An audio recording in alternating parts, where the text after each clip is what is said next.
Le doy la bienvenida en el estudio a Kenneth Smith, ex jefe de la negociación técnica para el Tratado de Libre Comercio para América del Norte y socio en el despacho Agon. Gracias por estar aquí. Muy buenas noches, Guillermo. Un placer, como siempre, estar Muchas contigo. gracias. Debo subrayar, además, que tienes una especialidad en particular en todo lo que tiene que ver con los temas de la industria eléctrica. Hoy es un día singular. Quizá eran vísperas que podían anticiparse por las violaciones constitucionales que implicaba la ley de la industria eléctrica. Pero bueno, es ahora cuando la Corte decide fallar y declarar inconstitucional esta ley conocida como la Ley Bartlett y que representó la opción para el presidente López Obrador ante la imposibilidad de lograr una reforma energética de mayor calado. ¿Cuáles son las consecuencias de todo tipo, Ken, que implica esta resolución de la Corte? Muchas gracias, Guillermo. Pues de entrada sí es un fuerte golpe para el gobierno federal en sus aspiraciones de llevar a cabo esta contrarreforma energética, es decir, echar para atrás la reforma constitucional del 2013 que abrió no solo en la industria eléctrica, sino también en gas y petróleo, la participación del sector privado en muchas actividades del sector energético. La segunda sala de la Suprema Corte fue muy clara en su sentencia. Básicamente señala que la ley de la industria eléctrica vulnera los principios de competencia y libre concurrencia y también de desarrollo sustentable de la industria eléctrica. Y eso es muy importante porque, como hemos platicado anteriormente en tu programa, cuando hablábamos de las violaciones al TEMEC a través de esta ley que se aprobó en el 2021, hay elementos ahí que básicamente lo que hacen es discriminar a través de la ley y de la regulación a favor de CFE y en contra de los privados, y crea condiciones como desvirtuar los certificados de energía limpia, como eliminar las subastas, cambiar el orden del despacho para que no sea la energía más barata la que entra primero al sistema eléctrico nacional. Todo esto genera condiciones donde si se implementa, si se hubiera llegado a implementar la ley, obviamente hubiera tenido consecuencias muy negativas en el desarrollo de las energías renovables en nuestro país, negando así la posibilidad de alcanzar esta transición energética que se está impulsando a nivel mundial y a nivel Norteamérica también se debe impulsar. Por lo pronto, pues es una sentencia inapelable, es una decisión final que se toma y en ese sentido ahora queda por esperar a ver cuál va a ser la reacción del gobierno al respecto. Me imagino que va a haber acusaciones de que es una decisión injusta, como lo ha hecho anteriormente el propio presidente o los representantes, digamos, cabezas del sector energético en el gobierno, pero sin lugar a dudas es una decisión muy importante para frenar lo que iba a ser una contrarreforma en materia eléctrica y que ahora pues se tiene que seguir aplicando la ley de la industria eléctrica como está vigente y como está plasmada en la Constitución. Recordemos que por la serie de amparos que se habían presentado con anterioridad, no había entrado en vigor esta ley. Sin embargo, es muy importante ver si en la práctica lo que vaya a hacer el gobierno de aquí al final de la administración va a ser acatar esta decisión de la Suprema Corte y veremos qué pasa, por supuesto, en el siguiente gobierno. Pero es una decisión muy importante que frena este intento de tener una contrarreforma energética que echaba para atrás la reforma constitucional del 2013. No te preocupes, en pocas horas vamos a tener la respuesta del gobierno federal en cuanto empiece la mañanera a las 7 de la mañana de este jueves, y seguramente emprenderá otra andanada como las que ya ha emprendido en el pasado reciente contra el Poder Judicial. Pero esa es otra historia de la cual hablaremos mañana. Ayúdame a explicarle a nuestro público, Ken, porque para ti está muy claro, yo lo entiendo en sus términos generales, pero ¿cómo están las cosas y cómo pretendía el gobierno que estuvieran?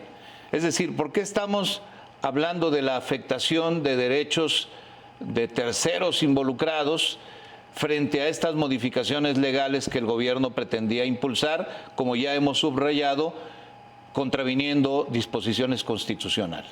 Claro, y para explicarlo es importante entender los cambios que se llevaron a cabo en la reforma constitucional del 2013. Como tú sabes, en el sector energético durante muchos años estuvo en su totalidad reservado a actividades del Estado, es decir, una cerrazón a la posibilidad de que el sector privado participara, por ejemplo, plenamente en actividades de generación eléctrica. Con la reforma del 2013 se establece una serie de regulaciones y a través de los cambios constitucionales en la propia ley de la industria eléctrica, abriendo espacios para que el sector privado pudiera competir en igualdad de condiciones con las empresas propiedad del Estado, en este caso CFE, en la generación eléctrica. Y eso es muy importante. Y es por ello que estos instrumentos que hoy ratifica la Suprema Corte, que son válidos y que son de acuerdo a la Constitución, se deben mantener, que tienen que ver, por ejemplo, con el tema que mencionaba anteriormente, el despacho de la energía eléctrica, es decir, la secuencia a través de la cual las plantas que generan electricidad van suministrando esta energía al sistema eléctrico nacional. Y con la reforma se generan incentivos para que las plantas privadas, sobre todo las plantas de energía limpia, que van a tener de entrada tarifas inferiores a las que está ofreciendo, por ejemplo, CFE, a través de sus termoeléctricas u otras plantas, puedan ser las primeras que ingresan al sistema eléctrico. Es decir, el objetivo aquí es generar condiciones de competencia, un piso parejo, fomentando la participación e inversión en nuestro país de energías renovables, eólica, solar, etcétera, y que puedan competir en igualdad de condiciones con la CFE. Por eso, digamos, la gran virtud de los certificados de energía limpia es justamente proveer de condiciones favorables para la inversión y la generación eléctrica a partir de renovables.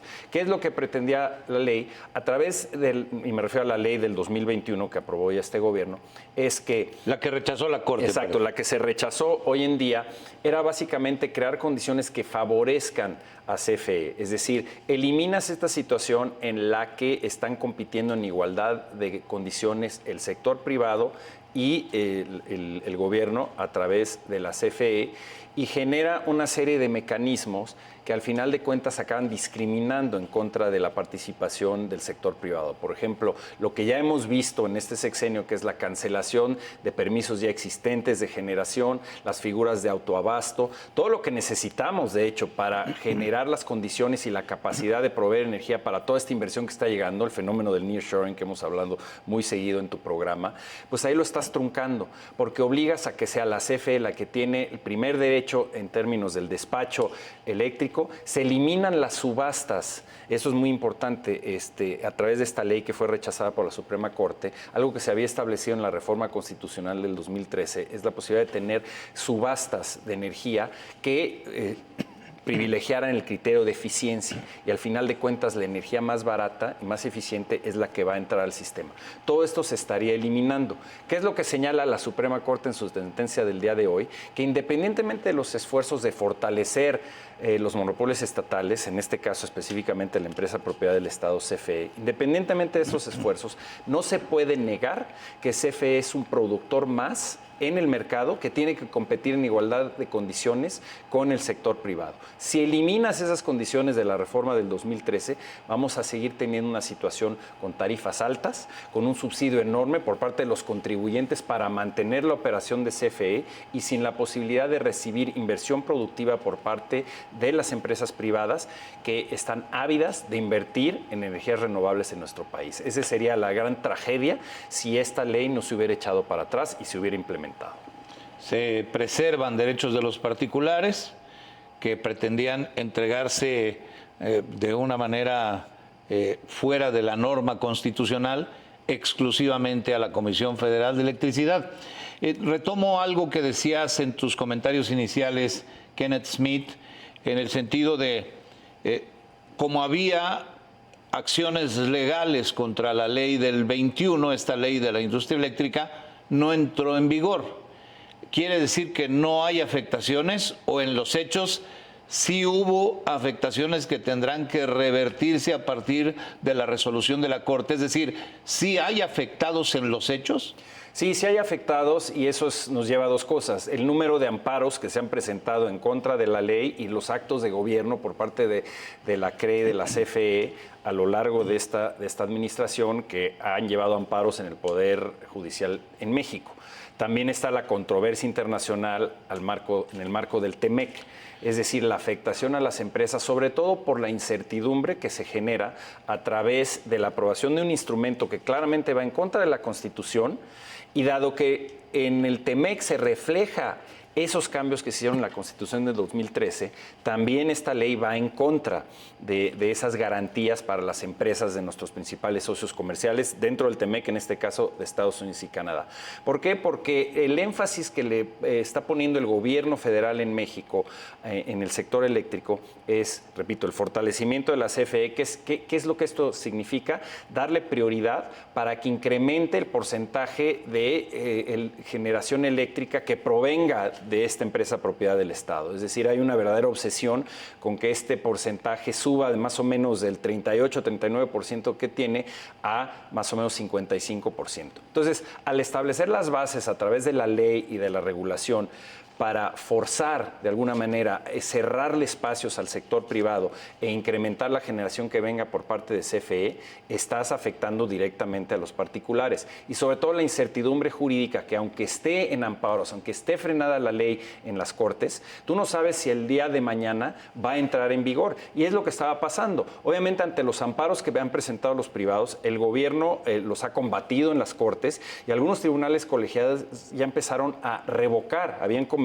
a revocar muchas de estas suspensiones. Entonces, sobre el sector privado, ¿qué es lo que eso señala? Señala una incertidumbre de hacia dónde va, digamos, la conducción de la política energética en México y un efecto de frenar las inversiones en el sector de renovables. Entre 2013 y 2018 más o menos habíamos tenido casi inversiones en el sector eléctrico de más de 7,000 millones de dólares, inversión extranjera.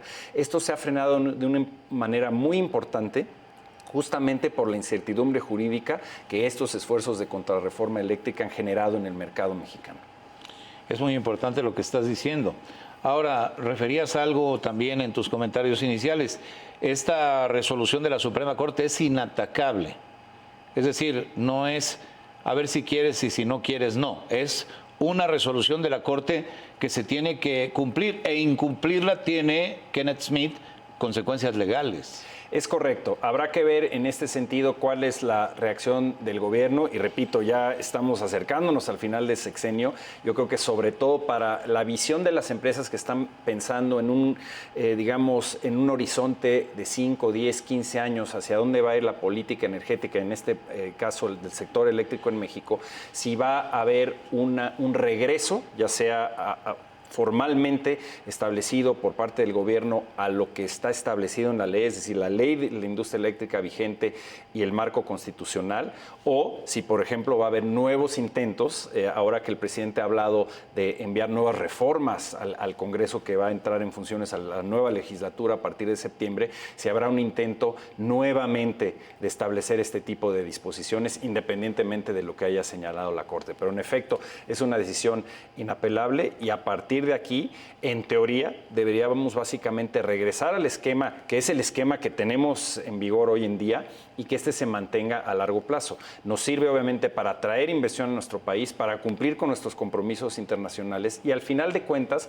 para traer inversión que permita incrementar la oferta, es decir, la demanda de electricidad crece y crece cada año de una manera muy importante. No se puede satisfacer a través únicamente de la CFE o de los subsidios que le está dando año con año el gobierno y creando un boquete en el presupuesto. Se necesitan, en opinión de algunos expertos, más de 6,000 millones de dólares de inversión anual en el sector eléctrico para satisfacer, por ejemplo, esta demanda de nearshoring. La realidad es que CFE únicamente puede invertir al año más o menos 900 millones. Entonces nos estamos quedando cortos por un factor de 7 si nada más le apostamos a que sea el gobierno el que genere la electricidad. Necesitamos este trabajo conjunto del gobierno y del sector privado para atraer esa inversión y satisfacer la demanda futura.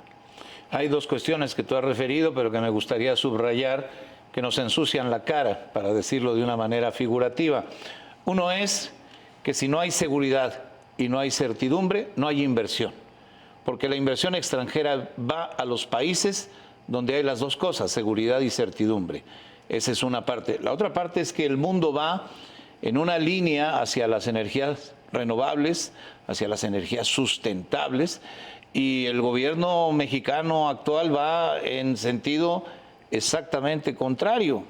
Y aquí sufrimos en la Ciudad de México la quema de combustóleo en la refinería de Tula, que nos contamina la capital del país y nos trae con toda la cantidad de afectaciones que sufrimos los capitalinos. Pero más allá de eso, va en sentido contrario a donde va el mundo, Kenneth. Mira, tú lo señalas correctamente. Hoy en día, cuando las empresas están tomando su decisión sobre dónde invertir, hay algunos factores esenciales que se tienen que cumplir en ese checklist que te hacen las empresas. Uno, por supuesto, es acceso a energía, un acceso confiable, garantizado, sin picos y sin situaciones que vayan a afectar su producción o la operación de sus equipos. Pero sobre todo hoy en día es acceso garantizado a energía, pero de origen renovable.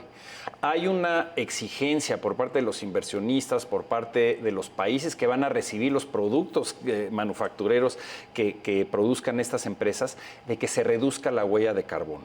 Y a la vuelta de la esquina ya están en consideración en los congresos de Estados Unidos, en Canadá, en el Parlamento, en la Unión Europea, medidas en contra de las importaciones que hayan sido producidas a partir de energías sucias. Es decir, va a haber un impuesto al carbono en la frontera, que si México no se pone las pilas y trabajamos junto con Estados Unidos y Canadá para avanzar, por ejemplo, en los objetivos de la COP28, del Acuerdo de París, nos vamos a ir quedando atrás y vamos a ser cada vez menos atractivos a esta inversión. Y si vamos a tener impuestos al carbono en nuestras exportaciones a otros países, pues vamos a perder la ventaja que tenemos en los TLCs de pagar cero arancel cuando exportamos a otros países. Entonces, estas son consideraciones muy importantes. El acceso a la energía y energía limpia es uno de los principales factores que hace que las empresas decidan dónde invertir. Pues es muy relevante todo esto que nos platica Kenneth Smith. Te agradezco mucho que hayas aceptado venir al estudio a platicar de esto. Creo que la conversación fluye mejor de esta manera. Y a mí me interesaba mucho explicarle a nuestro público pues cuáles son las consecuencias de la resolución que tomó hoy la Corte. Me parece a mí consecuencias positivas hacia la inversión, hacia la generación de energías limpias, hacia la participación de capital privado, que es tan relevante porque la Comisión Federal de Electricidad no tiene ni los recursos ni la capacidad para generar toda la energía que se requiere para funcionar hoy, para producir hoy, pero que va a crecer esa demanda cuando tengamos el nearshoring, que ya está llegando a México, con empresas que requerirán, entre otros insumos, el de la energía eléctrica, y que por sus propias reglamentaciones internas en sus propios países tienen que llevar un alto componente de energías limpias, que tiene que ser así. Por supuesto, hay que ver este fallo de la Suprema Corte como algo positivo para nuestro país, algo que a futuro puede ayudar en los objetivos de desarrollo sustentable y sobre todo darnos cuenta que para que el país crezca a los niveles que se requiere para generar oportunidades económicas para nuestra población, el componente energético es fundamental. Tenemos que construir un sector energético moderno y eficiente. Sólido, sin duda. Kenneth Smith fue jefe de la negociación en el área técnica en el Telecán y, como usted ha escuchado, un experto en materia energética, particularmente en lo que hace al sector eléctrico. Gracias por estar aquí, Ken. Siempre un placer, Guillermo. Muchas gracias. Hasta pronto. Muchas gracias.